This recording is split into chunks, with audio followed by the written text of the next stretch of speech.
Police নামে খ্যাত, অনলাইনে যিনি ব্যাপক পরিচিতি লাভ করেছেন, পাবনা ফরিদপুরের কৃতি সন্তান, আমার অত্যন্ত কাছের মানুষ, প্রিয় ভাই, আমাদের অত্র প্রতিষ্ঠান নূরে মদিনা ক্যাডেট মাদ্রাসার প্রথম শ্রেণীর একজন শুভাকাঙ্ক্ষী পুলিশ অফিসার আকরাম হোসেন স্বপন তোমাদের সামনে কিছু বক্তব্য রাখছেন ইনশাআল্লাহ। আর রাশেদ ভাইয়ের কথা তো বলে শেষ করতে পারবো না, কারণ ভাই যদি আমাকে এই পথে না আনতো তাহলে আমি মনে হয় এভাবে মনে হয় আমি আসতে পারতাম না।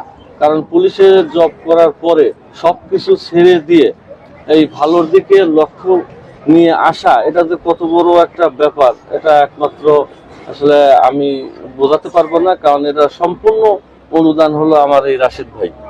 এই রাশেদ ভাই আমাকে এই পথটা নিয়ে আসে, এই জন্য আমি রাশেদ ভাইকে সবসময় স্মরণ করি এবং পাশে থাকি।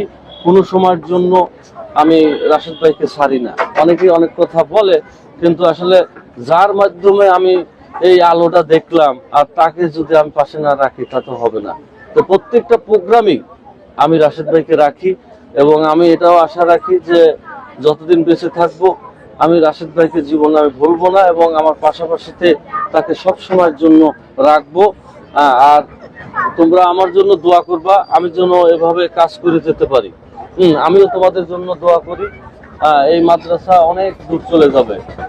এখানে ইনশাল্লাহ আমাদেরও নজর আছে, উপর থেকে নজর আছে। আমরা সব সময় আসবো, দেখবো, খোঁজ খবর নেব।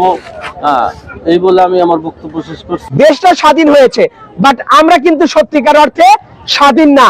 আমরা কি সবাই সত্যিকার অর্থে স্বাধীন হতে চাই? যদি স্বাধীন হতে চাই তাহলে আমাদেরকে গড়ে তুলতে হবে, আমাদেরকে লেখাপড়া করতে হবে, আমাদেরকে মানুষের মতো মানুষ হতে হবে। আমরা যদি অনেক বড় মানুষ হতে পারি, আজকে দেখো আমি একটু আগে কথা বলেছি মিজানুর রহমান আজহারি, তোমাদের